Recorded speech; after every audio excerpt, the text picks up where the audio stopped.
This is Solarpunking, where we discuss solar punk ideology, things we can do in our communities to make them better, and ways to build a world that we want to live in. I spend a lot of time experiencing the online culture of threads, and to be honest, I probably spend more time there than I should. I'm pretty proud of myself that I'm not nearly online as much as I used to be, though, and if I had to guess, I'd probably say I spend about 2 hours tops scrolling every day, if we aren't counting group texts or emails, which is a lot.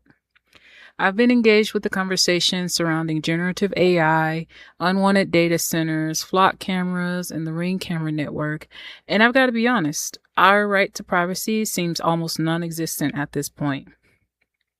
It seems like the corporations that make money selling our lives as data points are becoming more and more invasive, like a malignant tumor, and they're going to keep digging and digging within our lives until we find a way to cut them off. So let's talk about it. Do we even have a right to privacy? Privacy is one of those non-textual constitutional rights. It doesn't appear, the word privacy doesn't appear anywhere in the Constitution. And if you're looking for a justification, you don't have to look that much further than the Ninth Amendment, which acknowledged that there would be rights that are not enumerated, that are not listed in the Constitution, but that would nonetheless be considered constitutional rights that stay with the people. Be that as it may, privacy in particular is one of those concepts that, even though it's not mentioned in the Constitution, is extremely important to us. And this is from a variety of perspectives. Perhaps most controversially, reproductive privacy. The ability to get contraceptives, the ability to get abortions in appropriate circumstances, what sort of regulations the state can put on abortions. There's been a huge amount of case law and development of the law of privacy within the concept of reproductive health. That's extremely important to people. But privacy also exists in terms of the Fourth Amendment's prohibition of unreasonable searches and seizures. It also exists, strangely enough, in that much maligned and sometimes joked about Third Amendment. Think about this. One of the reasons you can't quarter troops in people's homes, except under fairly specific circumstances according to law, is because that's a huge intrusion on people's privacy. The Fifth Amendment, right against self-incrimination. You don't have to talk about things that you don't want to that might tend to incriminate you. So the concept of privacy exists all throughout the Bill of Rights and indeed at other points in the Constitution as well. And the only curious thing about it is that the founders didn't actually decide to put it in there because it's so important and so essential to our form of government and to our happiness as individuals that I think it's pretty clearly established as being a fundamental constitutional right. So while we do have some protections built into our legal system to protect us from government actors, we're pretty reliant on both federal and local statutes to protect us from corporations that would exploit their access to our data. There have been some pretty wild examples of this lately. One of the biggest class action lawsuits regarding this issue is a case from 2024, Brown v. Google, in the U.S. District Court of the Northern District of California. According to an article by Michael Ledke of AP News, as part of the settlement, Google agreed to delete billions of records containing personal information collected from more than 136 million people in the U.S. What's wild is that these folks were using their incognito browser, thinking that they were surfing privately, just to find that Google had been collecting data about their movements online anyway. The plaintiffs also demanded additional protections from Google's data collection practices and a more transparent privacy disclosure that, to be honest, the average user doesn't really read anyway.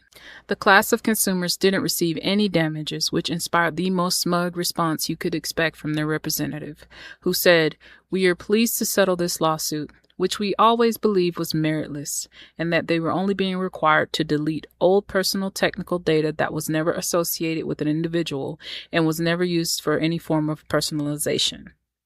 But even if that were true, my question would be, why did they collect any data from the incognito browser at all? What was the point of storing millions of records if not to exploit the data for financial gain? We aren't dumb, bro.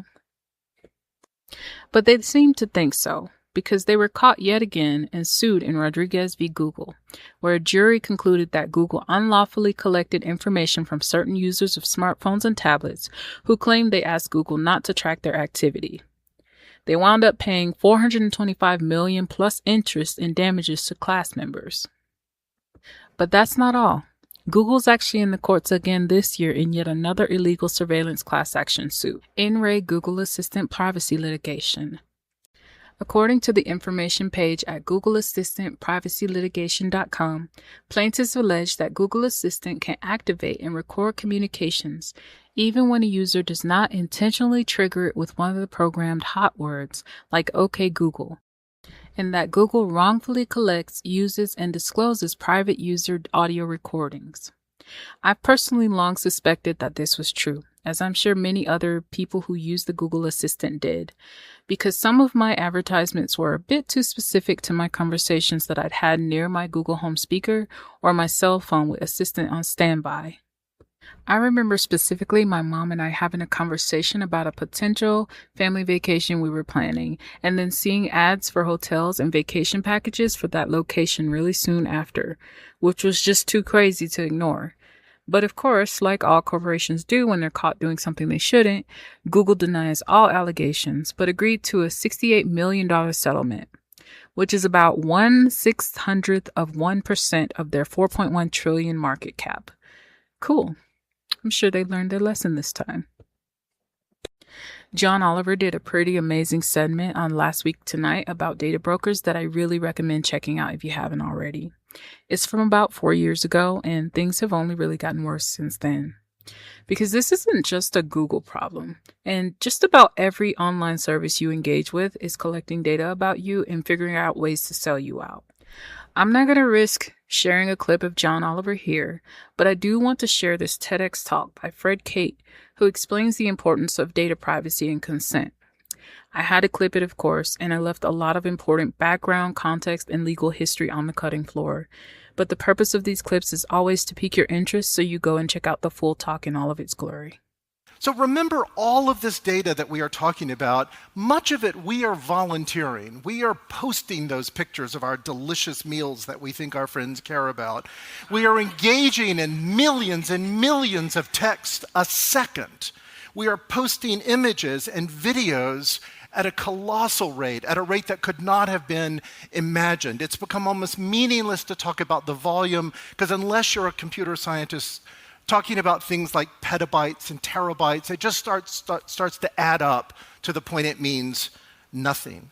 But it has a tremendous impact on our privacy. It has a tremendous impact on this data that's being that we are volunteering, that's being collected about us. In some cases, it's being calculated or inferred about us. Are you a good credit risk? Should you be able to buy that car? Are you somebody that we want to market to? These may not even be data that really exist about you, but rather that are being created. The New York Times reported in 2017, this begins the statistics, that a company you've never heard of, not Facebook, not Amazon, not a company that trips off your tongue, engages in 50 trillion personal data transactions a year. That's buying and selling your data and mine every year. It seems completely out of control, and along with it, our privacy. There are many reasons for this, but the one that I want to focus on, which I think will be I hope of interest to you, and I think is a tiny bit controversial, is the role that consent plays in data protection and privacy today. The real challenge about consent is it leads to lousy privacy protection. It's not the same thing clicking I agree to I get privacy now. You agree to terms that often eliminate your privacy. You agree to broad terms that appear to have no limit. We're being asked to do things that we could never be asked to do in other consumer protection settings. Right? Imagine a consumer protection law that said, well, you can always ask the consumer if it's okay to defraud them. We don't allow that. We set rules and then we hold people to it. We don't allow you to consent them away. Now that's already wild, but here's where things get a bit scarier. Instead of firmly clamping down on these privacy violations, government entities like local police and the Department of Justice are constantly finding backdoors to accessing our private records and our data without going through the proper channels guaranteed by the Fourth Amendment. Everyone has been talking about the Meta glasses this week and how they'll probably be popular with predators, but I also think they'll become quite popular with law enforcement if they haven't already. And you know what? I know some of you are already posting the Spider-Man meme in response to that comment, so go ahead, okay? I like Spider-Man, so joke's on you. The Fourth Amendment pretty explicitly states that the government cannot conduct unreasonable searches and seizures, and that search warrants must be based on probable cause and signed by a judge in order to be valid.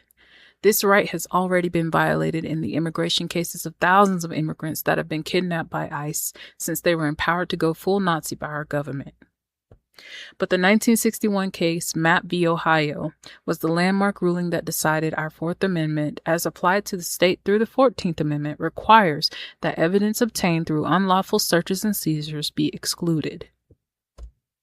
This is called the exclusionary rule, and the court ruled that without it, there would be no effective deterrent against unlawful searches and seizures.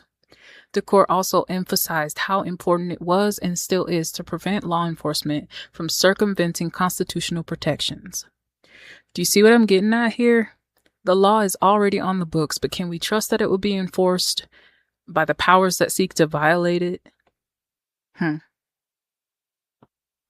We've seen this happen already. Matthew Garaglia wrote about Ring cameras and their dealings with police in 2019 for EFF.org. In the article, he writes, more than 400 police departments across the country have partnered with Ring, tech giant Amazon's smart doorbell program, to create a troubling new surveillance system. Ring films and records any interaction or movement happening at a user's front door and then alerts their phones. These partnerships expand the web of government surveillance of public places, degrades the public trust in civic institutions, purposely breeds paranoia, and denies citizens the transparency necessary to ensure accountability and create regulations. And Amazon, of course, is aggressively pursuing these worrisome partnerships with police throughout the country. Yet it should be communities themselves, not spy tech vendors, who ultimately decide whether their police may use some new systems of surveillance of public places. So this isn't new, but instead of reining it in, they seem to be pushing it further and further. I like to share a clip of a TEDx talk by public defender Eliza Orlins, where she talks about universal surveillance. When I started my career, searches were physical. Officers came to your door, or stopped your car, or patted you down on the street. And the rules were clear. Without a warrant or probable cause or certain exceptions, evidence was suppressible. Now, just to be clear what probable cause means, it means evidence that's legally sufficient that a reasonable person would believe that a crime has been or is being committed. But that world is gone. By 2013, my colleagues and I were litigating purchased phone records. By 2017, it was social media data. And by 2020, we were litigating cases where police had purchased access to facial recognition databases, matching our clients to surveillance footage without ever obtaining a warrant. What had changed wasn't the Fourth Amendment, but how law enforcement bypassed it. The Fourth Amendment to the United States Constitution says, "The right of the people to be secure in their persons, houses, papers, and effects against unreasonable searches and seizures shall not be violated, and no warrants shall issue, but upon probable cause, supported by oath or affirmation, and particularly describing the place to be searched and the person or things to be seized."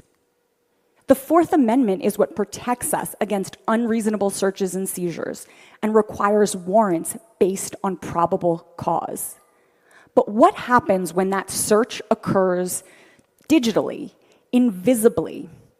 Well, let's start by talking about social media.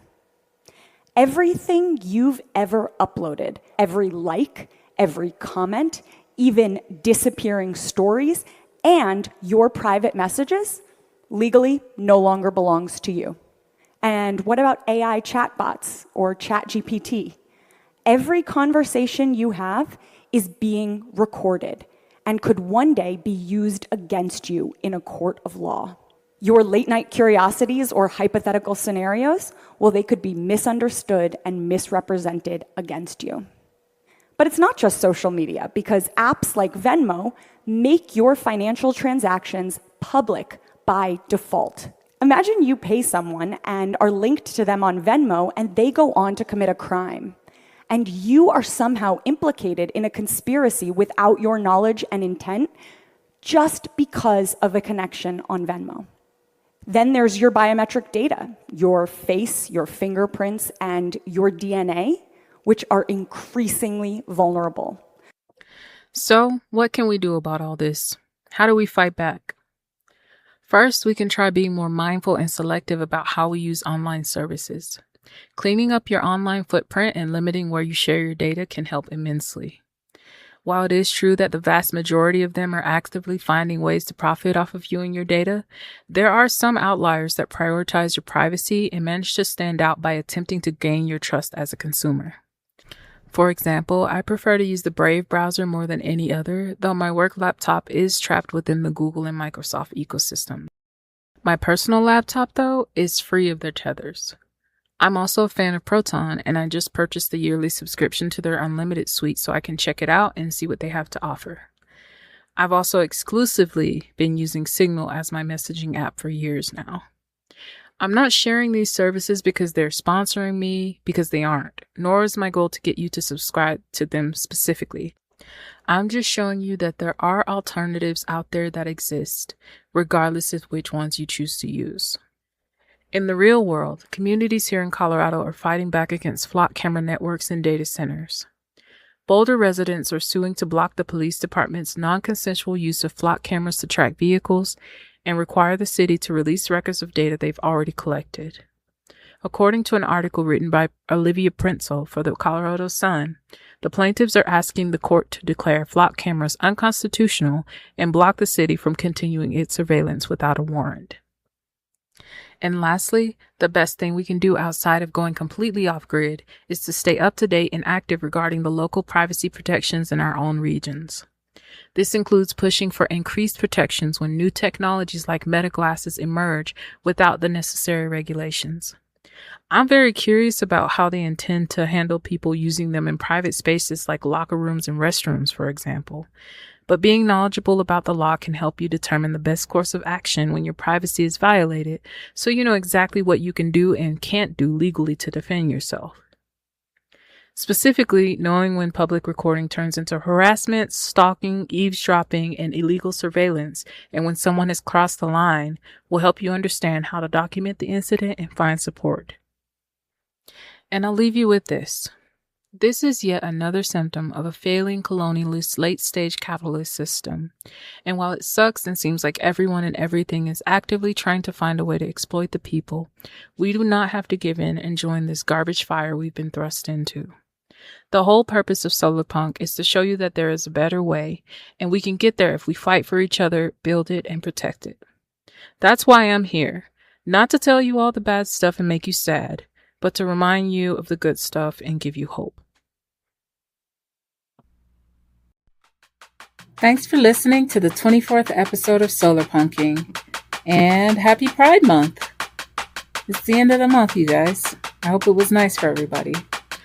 If you've enjoyed listening so far, consider sharing this podcast with your friends and family members that you think would also like to join the movement. Also, consider leaving me a comment to let me know what you liked and what you didn't like. If you have excess funds, consider donating to the Transgender Law Center, the largest national trans-led organization advocating self-determination for all people. To find out more, visit transgenderlawcenter.org.